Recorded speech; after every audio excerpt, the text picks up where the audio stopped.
Dick Powell as Richard Diamond, Private Detective.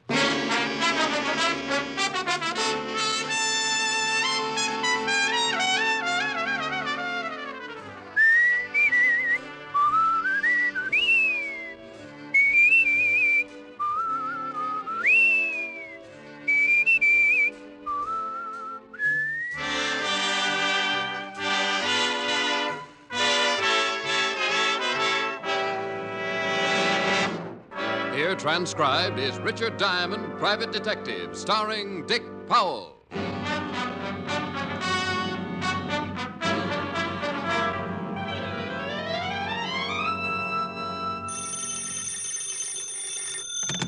Diamond Detective Agency, the Ham and Mayhem.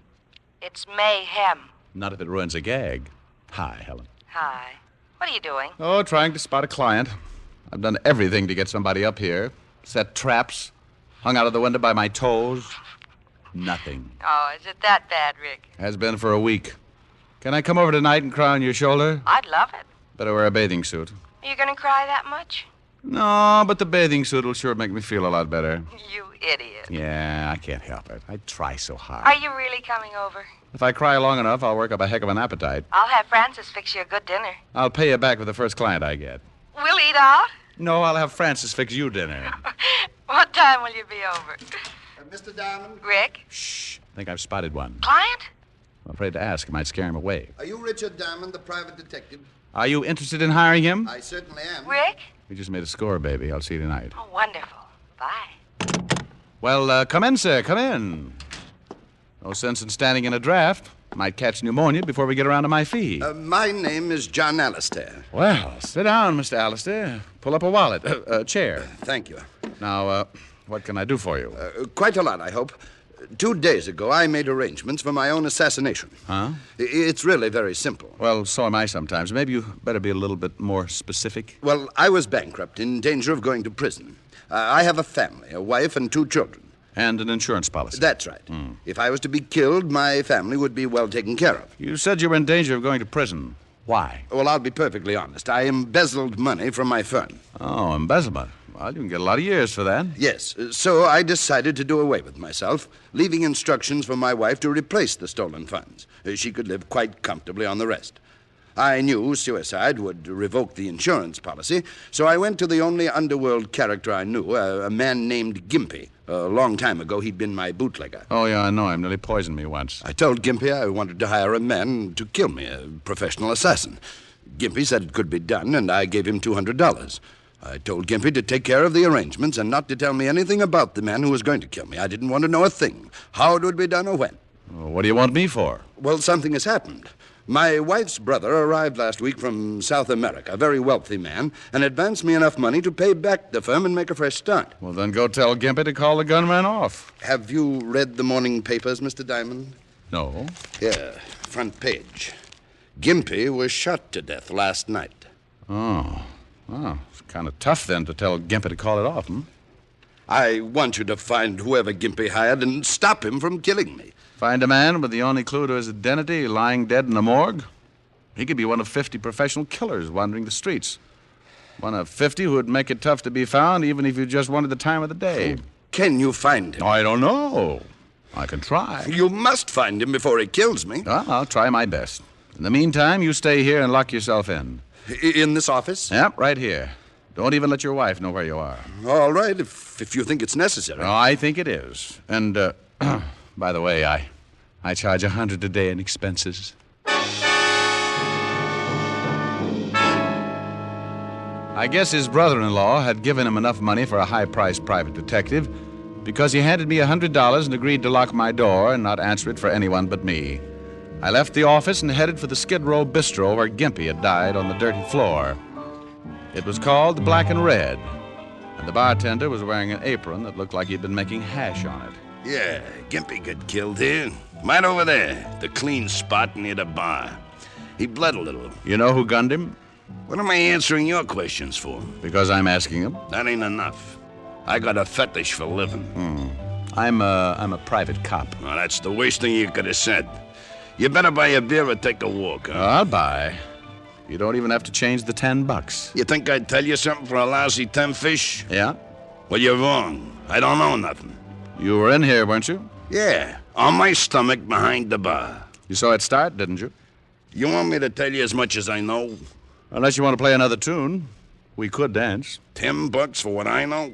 You don't think it's worth it, huh? Nah. But I seen the 10 and it made me greedy. Okay, here. Live a little. Thanks. Well, Gimpy was standing over there drinking a beer. These two guys come in and one of them walks up to him. What did they look like? Two guys, big guys, hats, coats with their collars turned up, the whole bit. Looked like just what they was. This one guy started arguing with Gimpy about some money. You hear the conversation? Yeah, something about wanting all the 200. Well, Gimpy gets a little nasty. He was like that, you know, a nasty little guy. Well, the guy gets tired of arguing and pulls a gun. Gimpy tries to climb the bar, and he must have been halfway over when the guy cut him in two. By then, I was flat on my face waiting for mine. But these two guys took off, and I called the cops. Wait the 10? You don't remember what either one of the guys looked like? Nah, I was minding my health. Okay, thanks. Hey. Yeah? I don't know whether it means nothing, but the guy who killed Gimpy was wearing a small red flower in his buttonhole. A red flower like a rosebud. I remember it. Funny a guy like that should be wearing a pretty flower.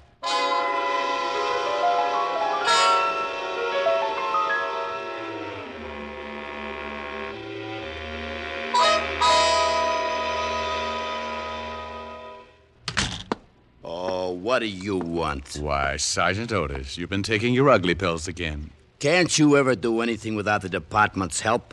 I thought you were supposed to be a big, smart private detective. Well, we all make mistakes. I thought you were supposed to be a gorilla. Oh, you did, huh? Yeah, but gorillas get bigger. Oh.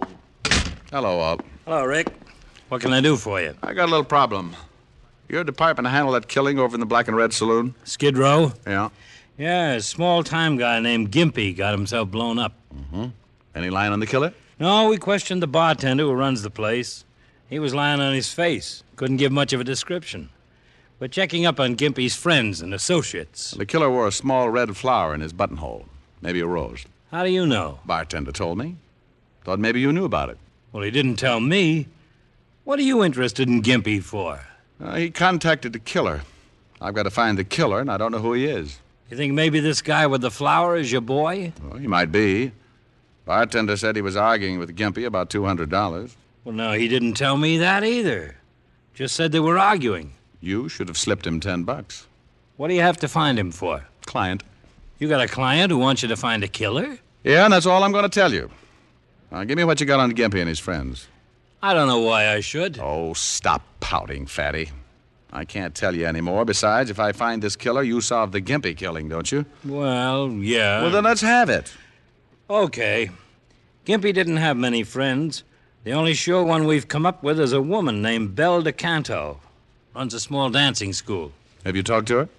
Yeah, but she knows less than the bartender. Here's the address. Walt gave me Belle DeCanto's address, and I went over. It was an old two-story building on the east side with a rickety flight of stairs leading up to the dance studio. Belle DeCanto was sitting at the piano. I stood there smoking a Camel, watched one of her young pupils perform a pretty sloppy set of turns. All right, Jeannie, that was fine. Over to the bar. Okay. Hey. Huh? Somebody. Oh, what can I do for you? I want to talk to you, Belle. $20 for 10 lessons. I just want to talk. Why don't you take the lessons, mister? Gives you grace and balance. I'd look a little silly in tights, dear. Go do your exercises, Jeannie. Okay, but I still think you'd look great in tights, mister. We could do Swan Lake and things. I bet we could. Talk him into it, Belle. He's real cute. What do you want to talk about? Gimpy, You a cop? private cop. I entertained the whole 5th precinct all morning. I'm looking for the guy who killed Gimpy. I told the cops all I know. I don't know who killed Gimpy. Back straight, honey. Okay. I can't help you, mister. You know a man who wears a red flower in his buttonhole? Huh? Do you know a man who wears a red... I'm busy, mister. I got a lesson. Look, Belle. I don't know nothing. Now beat it. Maybe if I bought a course of lessons. I'm full out. Now get out of here. I told you to keep your back straight. Okay, I'm keeping it. Belle. You gonna get out of here, or do I call the law? Oh, Belle, what you throwing him out for? You shut up and keep your back straight. Listen, I'm paying good money around here. Get out now, mister. Okay. What you climbing on me for, huh? So what are you yelling? You get up there and do your bit, or I'll bust this cane over your skull. You'll do what? I told your old lady I'd teach you how to dance, and I will if I have to cripple you trying. You don't yell at me like that. Bye, you lovely people. Bye, honey. You don't yell at me. I paid my money. Who do you think you are? Who? Get up on that bar! Drop dead.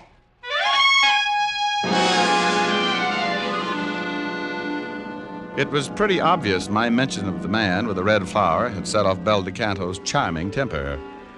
And it was even more obvious that to Belle, the man with the red flower spelled some kind of trouble. The third and most obvious point was that I wouldn't get anything out of Belle even if I dropped her in a pit full of enraged mice. I started down the steps of the dance studio, heading for the street, and I stopped cold. Something on the third step set off little bells in the space in my head reserved for danger. There, on the third step, was a small red rose, and it hadn't been there when I went in. I stopped and thought about it. Maybe the man I wanted was in the building. I looked around. Only one other door besides the studio, and that led to Belle's apartment above. I went up there and looked around. Nothing. Then I got a pretty scary thought. Maybe the man with the red rose had tailed me, waited around listening at the door. If he'd found me, maybe he'd found my client. I spent the next 20 minutes making myself hard to follow, and when I was satisfied no one was tailing me, went back to my office. Alistair. Mr. Alistair. Who is it? Diamond, open up. How do I know it's Diamond? Well, you are being cautious. You gave me a $100 retainer. I told you to lock yourself in my office and not to answer to anybody but me. Did you find out anything? Close it and lock it. Is something wrong? The man who killed Gimpy was wearing a red flower in his buttonhole. I met an old biddy who runs a dancing school, and when I mentioned the flower, she froze up like a clam in a barrel of glue. Who is this man with the flower? I don't know, but before he killed Gimpy, he argued with him about some money. $200. Well, that's the amount I paid Gimpy to hire the assassin. Yeah. I think the man with the flower is probably your killer. And when I left the dance studio, I found this. A red rose? Uh-huh. I think maybe he's tailing me. He knows I came to see you. I don't know. I think he's found out I'm looking for him. Maybe figures I'm trying to catch him for killing Gimpy. Anyway, you're not the only one on the spot now. But what'll we do? If he's looking for me, there's no sense in letting him find you, too. You got to get out of here. But where? Well, an out-of-the-way hotel I know. Manager's a friend of mine. But what if this killer finds you? That's a good question. I hustled John Alistair out on the fire escape, and we climbed down to the floor below, just in case our boy with the red rose was waiting outside my office. We climbed into the 7th floor hall, made our way to the service elevator and down to the alley. A half an hour later, I'd deposited Alistair in room number 11 of the Bunker Hill Hotel, in charge of the manager, a one-time safecracker named Herman Clipp.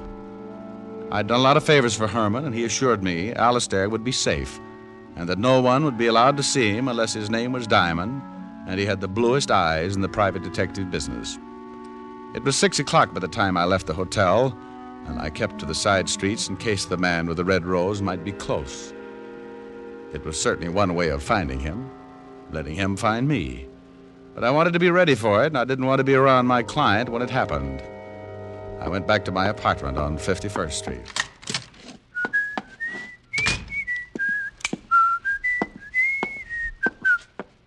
Hello, chum. I've been waiting for you. Oh, that's nice. Lonesome? For a while. You had that nice big gun to keep you company. Sure.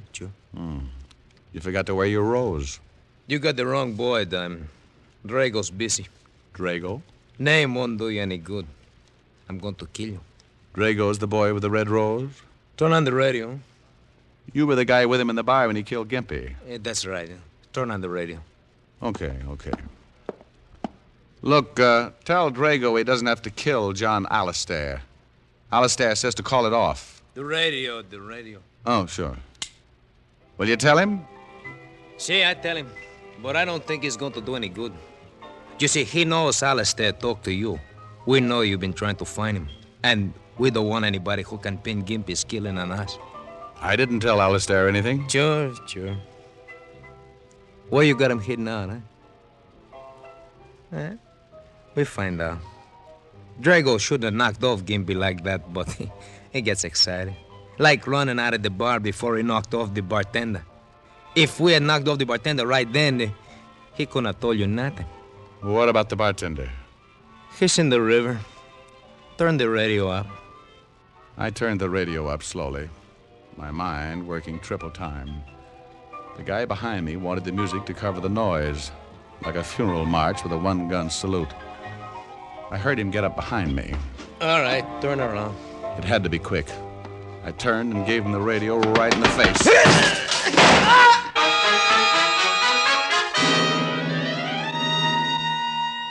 I had twisted his gun right into his stomach.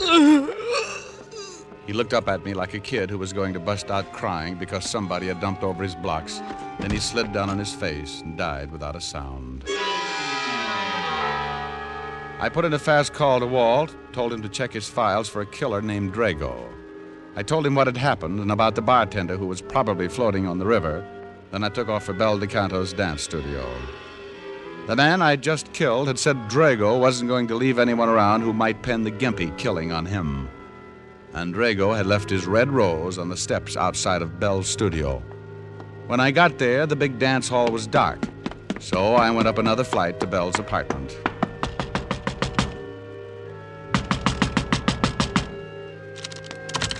Well, here goes.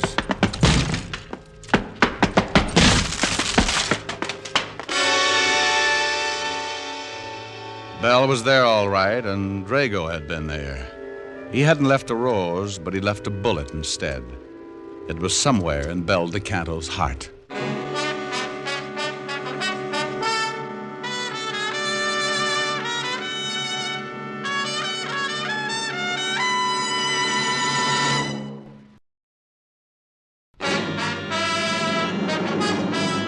And now, back to Richard Diamond, Private Detective, starring Dick Powell.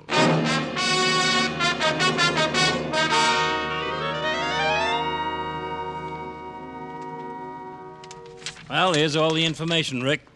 The only man we got on file named Drago is a well-known hood named Tommy Drago. 7 arrests, 2 convictions, assault and armed robbery. Can you find him all? Well, I put out an APB. Maybe we'll pick him up. You find the bartender? They're dragging the river now. The guy in your apartment has been identified as Giulio Bassati, arrested once with Drago. Supposed to work together. Yeah. Why did Drago kill Bel DeCanto? Well, probably thought I told her something. Now, we gotta get this boy. He's killed 3 people in 2 days. He wants to add 2 more to his list. Me and my client. Where is your client? Oh, he's staked out in the Bunker Hill Hotel. He's safe. Well, we better pick him up and give him protection. He doesn't want the police brought in.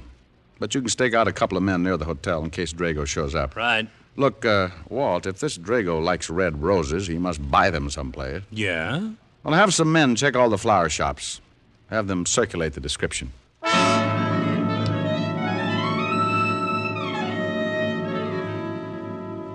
For the rest of the day and into the evening, the entire precinct turned out to look for Drago.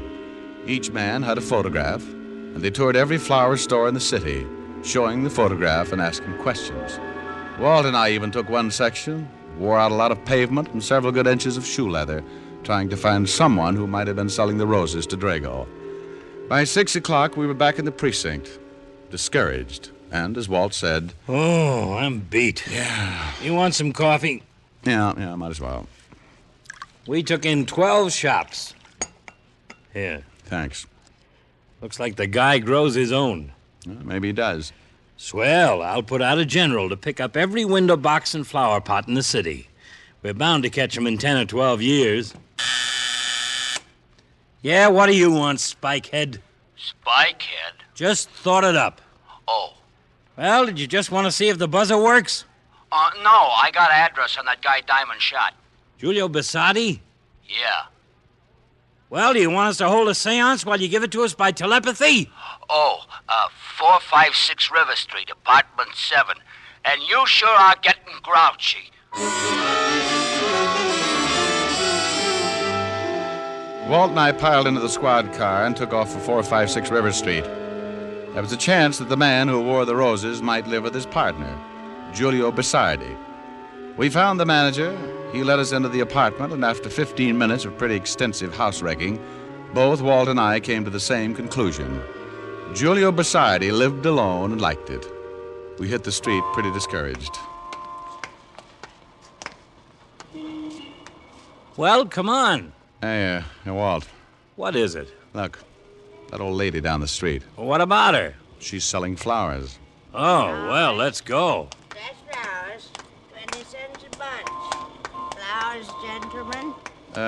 Do you have some red roses? Yes. Single red roses that I could wear in my lapel? Yes, 25 cents. Have you ever seen this man? What man? Here. Yes, Mr. Drago. I sell him a red rose every evening, fresh. You know where we can find him? Well, what do you want him for? Police. Has Mr. Drago done something? He's wanted for murder.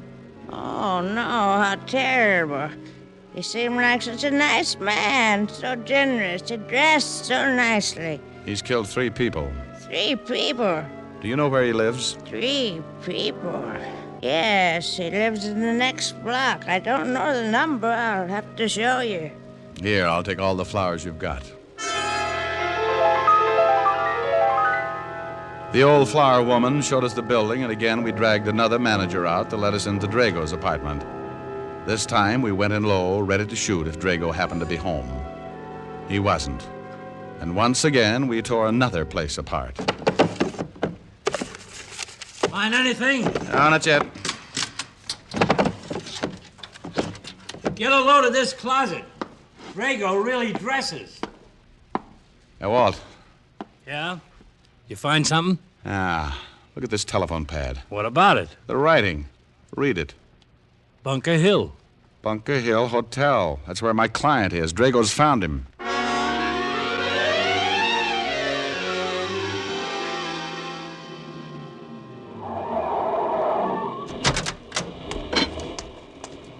Walt, go check with the men you got staked out and see if they spotted Drago going in. I'll go in and see if my client's all right. Right.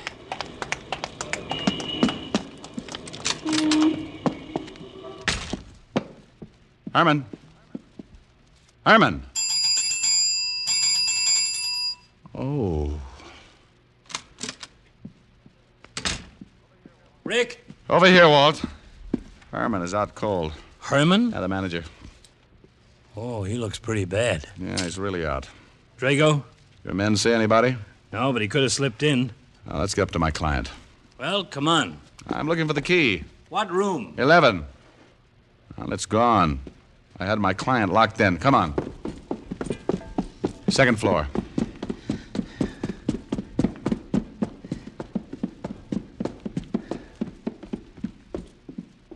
Here it is. Alistair. Alistair, it's Diamond. Diamond! Diamond, get me out of here! He's been here. He's got a key. Where is he? He tried to get in, but I had the chain lock on. Then he tried to break it down. I pushed the furniture in front of the door. Get me out, please. Just take it easy. We'll try and break it down. The furniture's still there. Well, get it out of the way. Yes, yes. I don't know where he went. Is there a fire escape? Fire escape? Yes. Yes. There's an escape right outside my window. Good heavens, Diamond. Just keep moving the furniture. But the fire escape... Just move the furniture. Walt. Yeah? You stay here. I'm going out on the fire escape.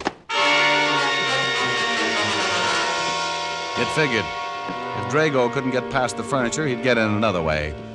I ran to the end of the hall and out on the escape.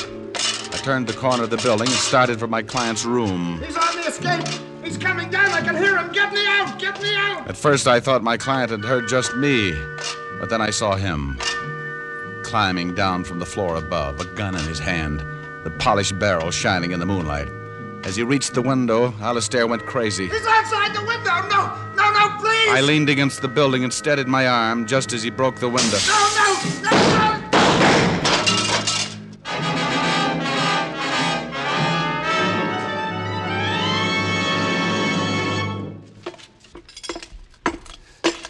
You killed him. You killed him. You killed him. Yeah. Funny. What, Mr. Diamond? Shot him right through his red rose.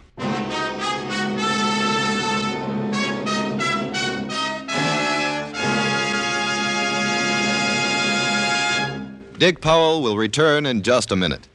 Here's Dick Powell. Now, until next week, enjoy.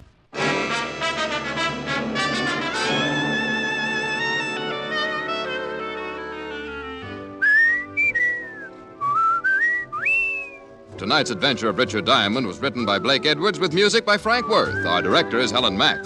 Featured in the cast were Virginia Gregg, Wilms Herbert, and Arthur Q. Bryan. Listen next week for another exciting transcribed adventure of Richard Diamond, starring Dick Powell. This program came to you from Hollywood. This is the American Broadcasting Company.